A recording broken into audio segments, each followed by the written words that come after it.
তোমরা নিশ্চয়ই ভাবছো এ কি করছে, মাথা কি খারাপ হয়ে গেছে নাকি? চলো তোমাদেরকে ঘটনাটা বলি। সো হ্যালো বন্ধু, তোমরা কেমন আছো? আসলে তোমরা সবাই ভালো আছো। তো আমরা আজ সকাল সকাল বেরিয়ে পড়লাম মাঠে। তো মাঠে যেতে দেখলাম গাছে একটা বেশ পেয়ারা ঝুলেছে।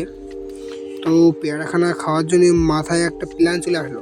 তো সঙ্গে সঙ্গে গাছটাকে টেনে ছিঁড়ে ফেলছে নিজেই। পেয়ারা গাছটাকে দেখে মাথা খারাপ হয়ে যাওয়ার পরে পেয়ারা দেখলাম বেশ বড় সাইজের পেয়ারা। তো আমিও মাথা খারাপ হয়ে গেল, আমিও টেনে নিচে নামানো শুরু করলাম গাছটাকে। তো পেয়ারাটাকে নিচে নামানোর পর দেখলাম যে পেয়ারাটা প্রায় 5 কিলো ওজনের পেয়ারা। আমি একা খেয়ে পেট ভরাতে পারবো না। তারপরে আমার বন্ধুটাকে ডাকলাম, ডেকে দুইজনে মিলে ছিঁড়লাম। ছেঁড়ার দেখতে পাচ্ছ প্রায় 1.5-2 কিলো। তো আমরা পেয়ারা কাটার জন্য এই পদ্ধতিটা ব্যবহার করলাম। তো পেয়ারাটা কাটার পরে